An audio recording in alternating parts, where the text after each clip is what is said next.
Okay, so next हम discuss करेंगे magnetic force acting on a current carrying conductor. Magnetic, अभी तक हम लोगों ने पॉइंट चार्ज में फोर्स फाइंड किया था। Next is magnetic force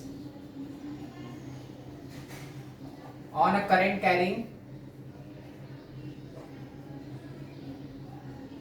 conductor. So if a current carrying wire, not a charged wire, a current carrying conductor, this wire is placed in an external magnetic field, in an external magnetic field this way. This is what the external magnetic field B. यहाँ पे मैंने एक wire रखा। सो इसका हमारा heading क्या है? Magnetic force acting on a current carrying conductor. इस वायर में करंट होना चाहिए। अगर मान लो ये जस्ट चार्ज वायर है, तो चार्ज वायर को मैग्नेटिक फील्ड फोर्स नहीं करेगा, because a charge body can not be forced by external magnetic field. एक चार्ज बॉडी है, चार्ज वायर है, तो ये मैग्नेटिक प्रॉपर्टी तो उसके पास रहेगी नहीं। क्लियर? और अगर हम एक सिंपल वायर लेते हैं, ना ही उसमें चार्ज है ना ही करंट है, तो अगर इसमें करंट नहीं रहेगा तो it will not be behaving like a magnetic body, या मैग्नेटाइज्ड होगा नहीं ये। सो नॉन मैग्नेटिक सब्सटेंस को मैग्नेटिक फील्ड फोर्स नहीं करता। तो इसमें अगर करंट जीरो है तो कोई फोर्स एक्ट नहीं करेगा, because when there is no flow of current behaves like a non magnetic part object. तो नॉन मैग्नेटिक ऑब्जेक्ट को magnetic field, external magnetic field force नहीं करता। Even if this non magnetic wire is placed in an external magnetic field, कोई force act नहीं करेगा। Second case में, अब ये वायर है in which current I is flowing, तो जैसे इसमें करंट फ्लो करेगा it gets magnetised because of flow of current, ये तुरंत मैग्नेटिक हो जाएगा, अपने चारों तरफ एक मैग्नेटिक फील्ड डेवलप कर देगा। That is what Ampere's law, Ampere's law. So whenever a current I is flowing in a wire, that wire gets magnetised. ये मैग्नेटाइज्ड हो गया, तो ये जो बाहर वाला फील्ड है ये पकड़ लेगा कि इसके अंदर ये जो वायर है मैग्नेटाइज्ड हो गया, मतलब इस फील्ड के अंदर एक मैग्नेटिक बॉडी है, एक मैग्नेटिक ऑब्जेक्ट है। तो बाहर वाला मैग्नेटिक फील्ड क्या करेगा? इसको फोर्स करेगा। This wire is not forced because of its own magnetic field, it gets magnetised because of flow of current, but it is forced because it is placed in an external magnetic field. So external magnetic field में current आया, तुरंत magnetised हुआ, ये तुरंत इसको पकड़ लेगा कि हां भाई मेरे रेंज के अंदर एक मैग्नेटिक बॉडी है। तो मैग्नेटिक बॉडी को एक्सटर्नल फील्ड क्या करेगा? फोर्स करेगा। इसको नहीं फोर्स कर रहा है बिकॉज इसको तो वो जान ही नहीं पा रहा है ना, इसमें करंट नहीं जा रहा है, तो it is not showing a magnetic nature, a magnetic property, it is non magnetic wire. Non-magnetic object cannot be forced by external magnetic field, but in the second wire current is flowing. Due to flow of current it gets magnetized. जैसे वो magnetise होगा तुरंत ये इसको force कर देगा। Clear? So now the force acting on this current carrying wire, suppose this wire is of length L. यहाँ पे फोर्स का फॉर्मूला क्या होगा? पहला तो उसमें करंट होना चाहिए, it must be a current carrying conductor. Second, I इसका length L and magnetic field. This B is external magnetic field. Again length and this B are, current is a scalar quantity but length and magnetic field both are vector quantities. So you have to take cross product between these two, then only you will get a vector quantity because force is a vector. So resultant of cross product of two vector is a vector. So F is what? I L cross B. So I is the current होना चाहिए, length because it is not a point charge, it is a wire, तो wire में length भी effective रहेगा, and B is the magnetic field. तो force acting on a current carrying conductor is what? I L B, या F is equal to हमारा current I L B sin theta, where theta is what? Angle. Theta is angle between magnetic field and length. Angle between length and magnetic field, not between current, because current जो है, हालांकि वो current रहेगा wire पे ही, लेकिन current is a scalar quantity, तो current के साथ हम कोई डॉट क्रॉस प्रोडक्ट नहीं लेंगे, हम क्रॉस प्रोडक्ट किसके साथ लेंगे? लेंथ के साथ। अब हाँ ये बात दूसरी है कि जैसा लेंथ होगा वैसे ही करंट होगा, लेंथ घूमेगा तो करंट भी घूम जाएगा तुरंत। Clear? So F is equal to what? ILB sin theta. इसको हम डिराइव भी कर सकते हैं, जो हमारा पॉइंट चार्ज का कांसेप्ट था। सपोज ये वायर है हमारा, हमने क्या किया, इसमें एक स्मॉल सेगमेंट ले लिया dx लेंथ का, and the charge on that small segment is dq. In this wire I have taken a small segment dx, small segment of length dx, and the charge of that small segment is dq. So the force which is acting on that dx, df is what? हमारा force क्या होगा? dq. ये छोटा सा charge लिया हमने, वो v velocity से ऊपर जा रहा है, तो dq जो हमारा qv भी होता था, force acting on a point charge. So if you are taking a small segment here, मैं इस छोटा सा पॉइंट चार्ज जैसा ले रहा हूं, छोटा सा लेंथ लिया मैंने, तो force acting on that small segment dq is what? dq v cross b। यही था अपना formula, df is equal to dq v b, that is the force acting on that small segment. अब देखो ये हमारा dq, in place of velocity ये हमारा v cross b okay. तो वेलोसिटी की जगह क्या ले सकते हैं, velocity is what, displacement, velocity is what, displacement upon time, charge कितना डिस्प्लेस हुआ that is dx upon dt you can take, velocity is what dx upon dt cross b। अब देखो dt को जरा, dt इज स्केलर क्वांटिटी, इसको side में ले आ दो स्केलर के साथ, तो df हमारा क्या हो जाएगा, df is dq upon dt into dx cross b. This is what force acting on that small segment. If you have to find the total force, तो इसको इंटीग्रेट कर दो, तो F is equal to क्या हो जाएगा, integration of df.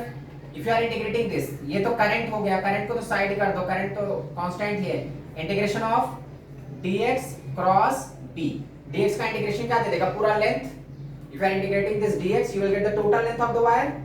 So force acting on that current carrying conductor is what I, integration of dx is what L cross b. This is what force acting on that current carrying conductor. तो अगर एक wire को मैं magnetic field में रख देता हूं तो तुरंत उसको फोर्स नहीं कर देगा, जैसे फर्स्ट वायर को नहीं फोर्स करा, because no current is flowing across in the first wire. That is not behaving like a magnetic body, it is not behaving like a magnetic object.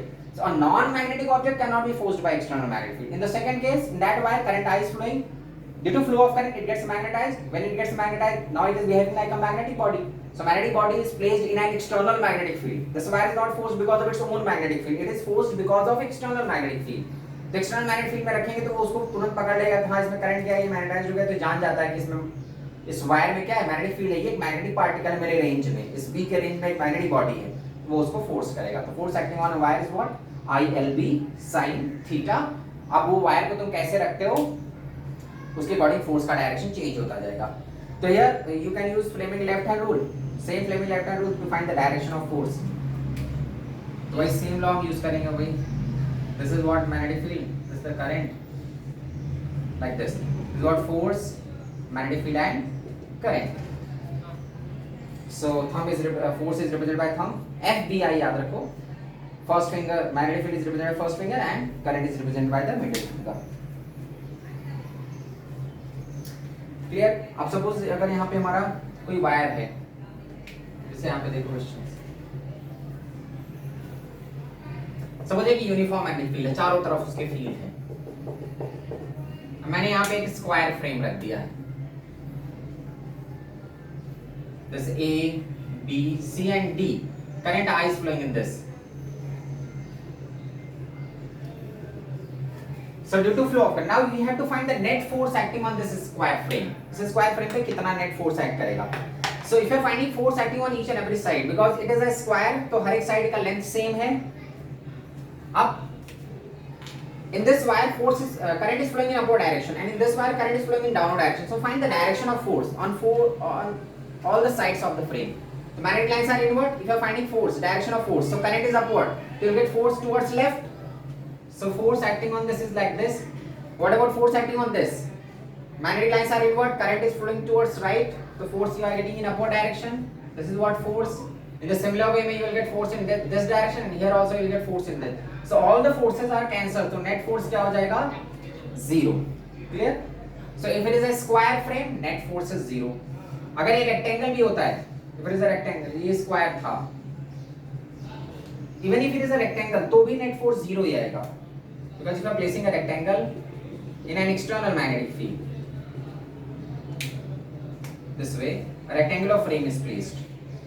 ये दोनों साइड छोटे हैं लेकिन हैं तो इक्वल ना, तो जो फोर्स यहाँ पे आएगा वही फोर्स यहाँ पे रहेगा. F1 है तो यहाँ पे भी F1 होगा, इस पे अगर F2 है तो इसमें भी क्या होगा, F2. इसका करंट अपवर्ड होगा, इसमें करंट ऐसे जाएगा, इसमें डाउनवर्ड हो जाएगा, इसमें ऐसे. So the force acting on this side is cancelled by the force acting on this side, and force acting on this side, force acting on this length is cancelled by this. So here also net force is 0. So if a square frame or if a rectangular frame is placed in an external magnetic field, so net force acting on that frame is what? 0. Yes. अब suppose करो मैं अगर एक semi circular arc place कर देता हूँ, third question. अपना यहाँ पे मैग्नेटिक फील्ड है and a semi circular arc is placed here. That is of radius r. इसका radius r. Now how to find the direction of force? अभी semi circular arc के हर एक पॉइंट पे force लगेगा, तो इसका हम क्या करते हैं, इसका जो परपेंडिकुलर प्रोजेक्शन होगा ना 2r का, वही 2r इफेक्टिव लेंथ होगा फ्रॉम हियर टू हियर, यहां से यहां तक। उसका आर्क लेंथ कितना है, पाई आर नहीं लेंगे, here you can not take the total length as pi r. यहां पे हमारा जो परपेंडिकुलर प्रोजेक्शन होगा दैट इज जस्ट 2r, तो force acting on this F is equal to I L B sine theta, because ये जो हर जगह theta बदलता जा रहा है, सॉरी मैग्नेटिक फील्ड के तो वो परपेंडिकुलर है, क्लियर। ये जो लेंथ है ये एक आर्क फॉर्म में है, तो इसका अगर वर्टिकली प्रोजेक्ट करते हैं तो what will get, total length is 2r into b at each and every point. Length जो है वो मैग्नेटिक फील्ड के perpendicular, so you don't have to take sine, you don't have to take sin theta because sin theta is 90 degree, angle is 90 degree at each and every point, but ये हमारा जो छोटा छोटा segment है ना उसमें force का direction अलग अलग आएगा। if you are taking a small segment here dx लोगे तो उसका फोर्स ऐसे आएगा, यहाँ पे लोगे तो फोर्स ऐसे आएगा, यहाँ पे लोगे तो फोर्स ऐसे आएगा, at each and every point force is like this, सब पे फोर्स का डायरेक्शन ऐसे ऐसे जाएगा, बट ये कैंसिल नहीं होगा ना बिकॉज इसके अपोजिट वाले नहीं है। यहाँ पे कुछ पार्ट कैंसिल होंगे लेकिन इधर साइड में तो कुछ है नहीं, ये जो अपवर्ड है, ठीक है, जो एक्स एक्सिस पे लगेंगे कंपोनेंट्स आएंगे फोर्स के एक्स एक्सिस पे वो तो कैंसिल होंगे, लेकिन जो वाई पे कंपोनेंट्स आएंगे वो कैंसिल नहीं होंगे। तो if you are taking a semi circular arc, तो इसका हम इफेक्टिव लेंथ कितना लेंगे, इसका जो एक्स एक्सिस टोटल सेपरेशन है फ्रॉम हियर टू हियर, देखो हर एक जगह if you are taking a small segment here, यहाँ पे फोर्स आएगा df, तो df का x पार्ट कैंसिल होगा बिकॉज इधर x आएगा तो इसका भी कुछ पार्ट आएगा, लेकिन y पार्ट नहीं कैंसिल होगा। देखो ऐसा ये हमारा इस टाइप से है, तो if you are taking a small segment here और स्मॉल सेगमेंट हियर, तो इधर कैसा आ जाएगा df, here also is df, जिसके दो कंपोनेंट आएंगे, the component along x and the component along y, इसका भी component along x and component along y, so ये जो dfx आएगा ये x वाले सारे कैंसिल हो जाएंगे, तो बचेंगे क्या, टोटल y कंपोनेंट, मतलब net force along x axis is 0 and net force along y axis, ताकि y के पे हमारा जो पूरा का पूरा इफेक्टिव लेंथ है जो y एक्सिस के परपेंडिकुलर है दैट इज 2r, तो f into sorry I into 2r into b। So horizontal components are cancelled by each other, but vertical components सारे रह गए। अब जो टोटल वर्टिकल कंपोनेंट्स होंगे वो बेसिकली कितने फ्रैक्शन ऑफ लेंथ के परपेंडिकुलर है, तो इसका जो प्रोजेक्शन होगा x एक्सिस पे, so the total length of that ring is what 2r। अगर कंप्लीट रिंग होगा तो वो 0 हो जाएगा फिर, if it is a complete ring, तब क्या होगा, y का भी अपोजिट पार्ट मिल जाएगा।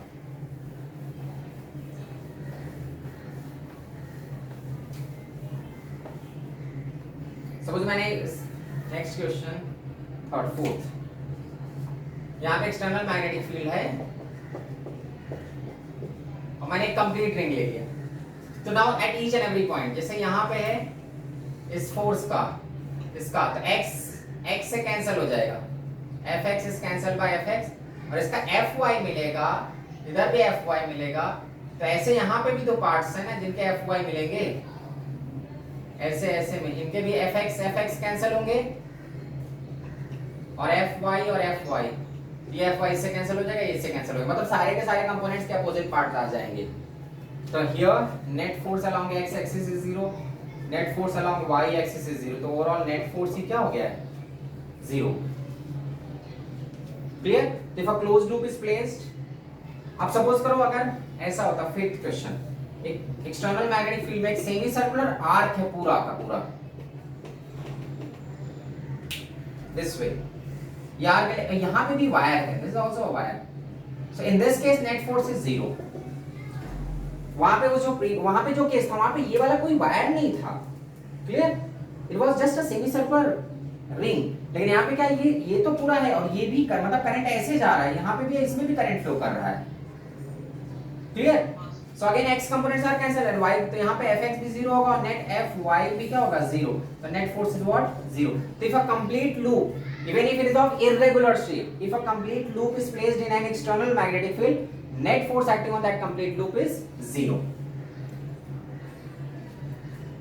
अगर मान लो तुम ऐसा आड़ा टेढ़ा रख देते हो, सॉरी यहाँ पे फिर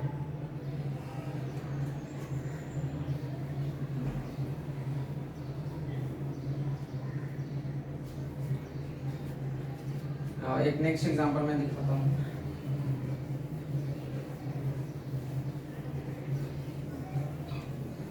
Suppose if you are taking a triangular loop, question number 6.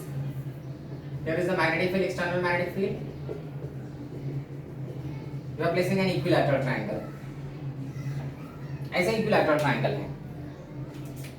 So if current is flowing like this, so again all the sides of a triangle are forced.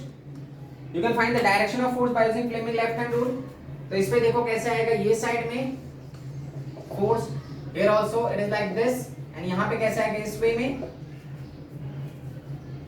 So three forces are acting on this frame. Now what is the resultant of these three forces? This force is acting in our direction. यहाँ पे force ऐसे है. And all the forces, because all the sides are of equal length, all the forces are of equal magnitude. What is the angle between these two? 120. So if you are finding resultant of these two, if two equal vectors are at 120 degree, तो इनका जो result आएगा, R क्या होगा? Root of f square plus f square plus 2ff cos 120 and cos 120 is minus half, so you will get f only. मतलब इस point पे इधर हमारा f है और डाउनवर्ड भी क्या है? f है. इन दोनों का जो रिजल्ट निकाला मैंने, that is what R. So resultant of these two forces, if two equal vectors are acting at 120 degree, तो जो रिजल्ट उसी में से एक के इक्वल आ जाता है. तो result what I am getting R f which is acting in this direction, इन दोनों के बीच में आएगा exactly. So that f is cancelled. So net force is again 0. Clear? तो अगर एक क्लोज लूप है तो उसमें नेट फोर्स 0 ही कर देता है, वो शेप कैसा भी हो.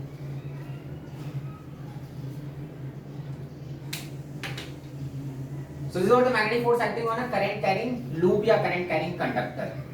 अब if suppose there are two parallel wires, magnetic force acting between two parallel current carrying conductor.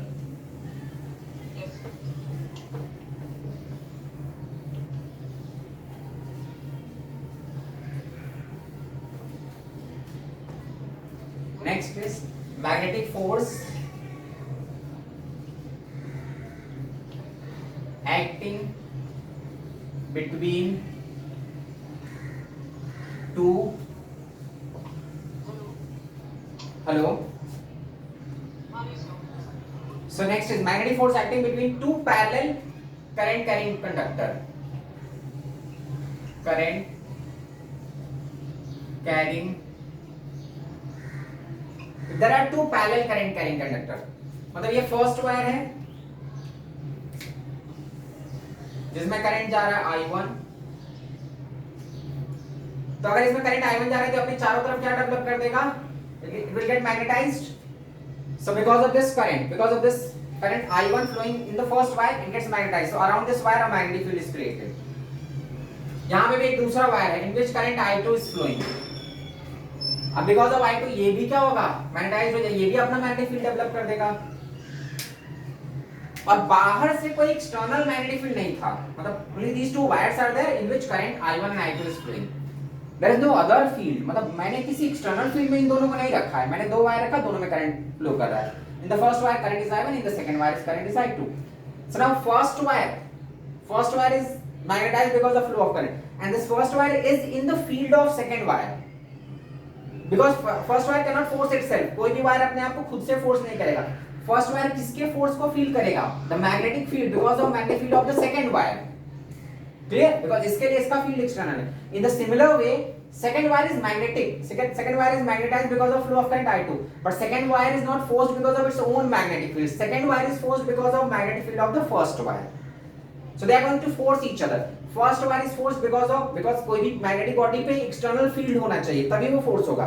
तो फर्स्ट वायर के लिए एक्सटर्नल फील्ड क्या होगा? सेकंड का magnetic field. And for the second wire the magnetic field of the first wire is acts as an external magnetic field. So first wire is forced because of magnetic field of second wire, and second wire is forced because of magnetic field of the first wire. तो ये दोनों एक दूसरे को force करेंगे. जैसे if two charges are placed, तो first charge is forced because of the electric field of the second charge, and second charge is forced because of the electric field of the first charge. In the similar way, force acting on the first, तो first wire पे force क्या आएगा?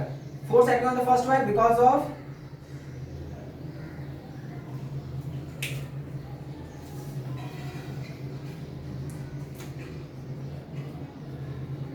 first wire is forced due to magnetic field of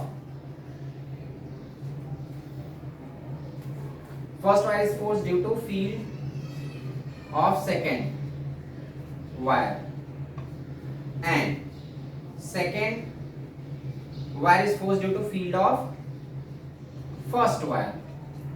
First wire is forced due to field of second wire and second wire is forced due to field of first wire. तो F1 is what?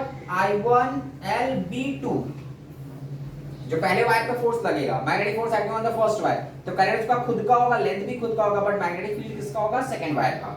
तो F1 is what? I1LB2.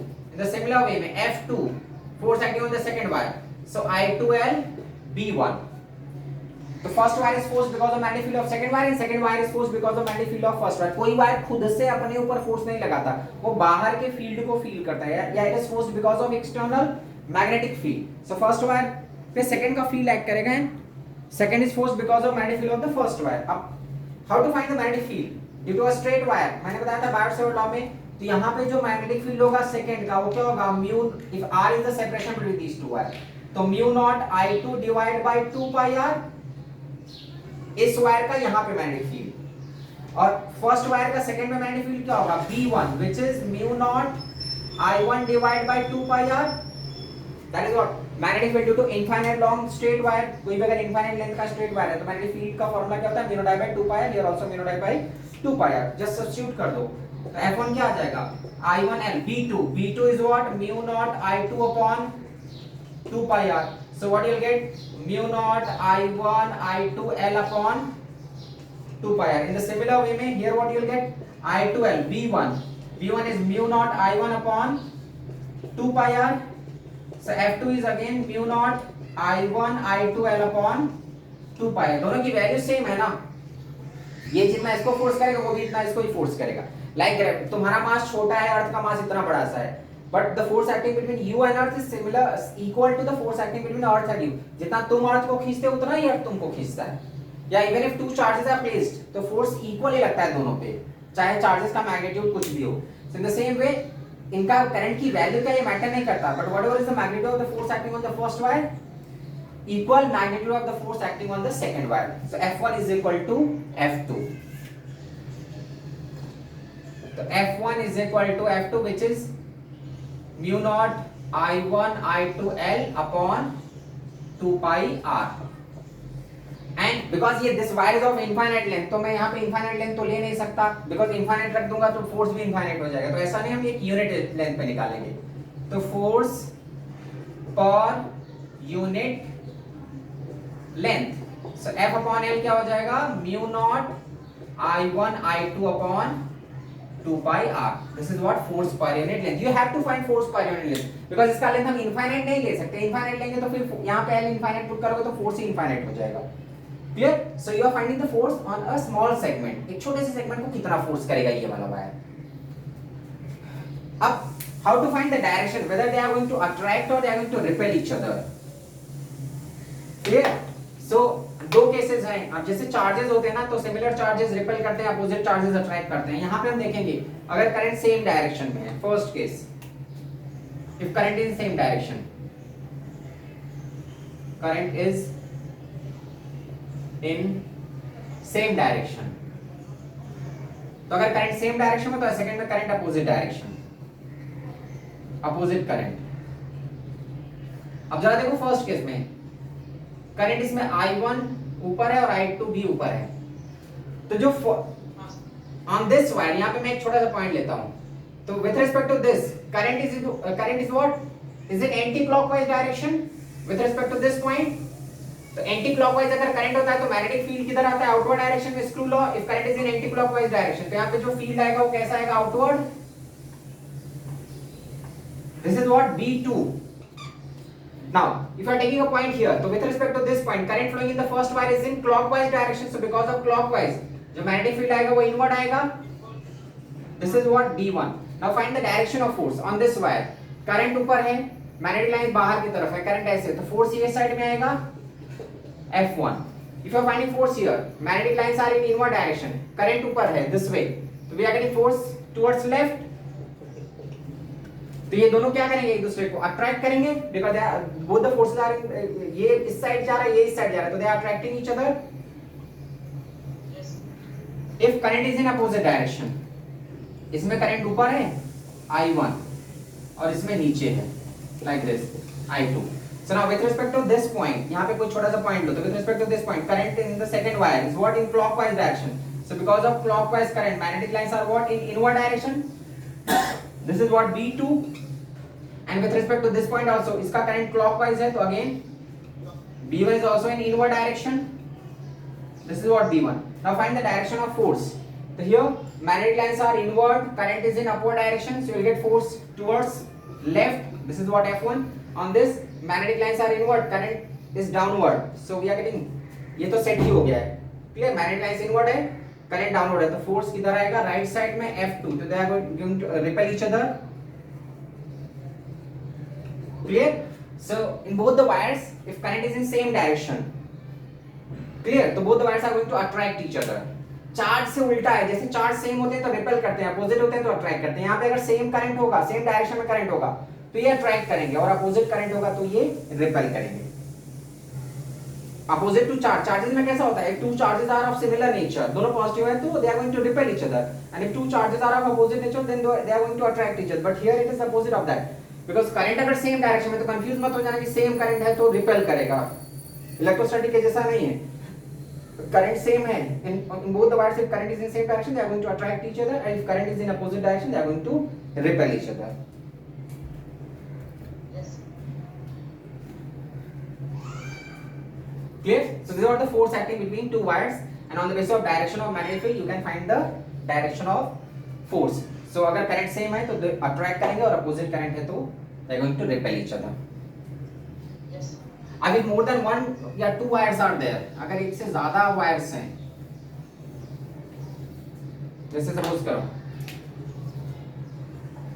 यहाँ पे ऐसे 4 wires हैं, in which current इसमें I जा रहा है, इसमें 2I, यहाँ पे 3I है, and यहाँ पे 4I.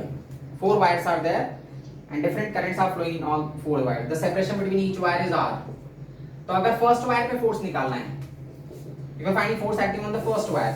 The first wire is, because of the second wire it is attracted, because opposite current है तो इस पे second का तो attraction लगेगा, third का क्या लगेगा repulsion, because third और first का current same है. अरे यार, second में opposite है ना तो ये repel करेगा. F2 will be in this direction. Clear? Because of this current, this wire is repelled because current is in opposite direction. तो because of second wire ये repel होगा. Because of third wire it would be attracted, that is F3, and because of fourth wire again it would be attracted, F4. Yes sir. So what you can write, F3 and F4 all are both are in the same direction, minus F2. So F3, force between these two, so that is mu naught I 3I divided by 2 pi 2R, the separation is 2R, plus F4, force between these two, mu naught I 4I divided by, separation is what, 2 pi 3R, ये दोनों add हो जाएंगे, minus force between first and second, that is mu naught I 2I divide by 2 pi R. If you are finding force on the second wire, या third पे देख लो, third पे निकाल लेते हैं. तो थर्ड की कहानी देख लो, थर्ड वाला, फोर्थ वाला क्या करेगा, थर्ड को अट्रैक्ट करेगा F4, सेकंड वाला क्या करेगा, रिपेल करेगा, सॉरी हाँ सेकंड वाला F2, एंड फर्स्ट वाला अट्रैक्ट करेगा F1. So अब नेट फोर्स F3 पे क्या हो जाएगा, F4 plus F2 minus F1. F4 mu naught 3I 4I divide by 2 pi R plus F2 between these two, mu naught 2I 3I divide by 2 pi R minus force between third and first, तो mu naught I 3I divide by 2 pi 2R. So this way, if number of wires are placed, you can find the net force. Clear? ऐसे किसी भी wire पे तुम force निकाल सकते हो. If there is a rectangular frame, मान लो अगर फ्रेम है,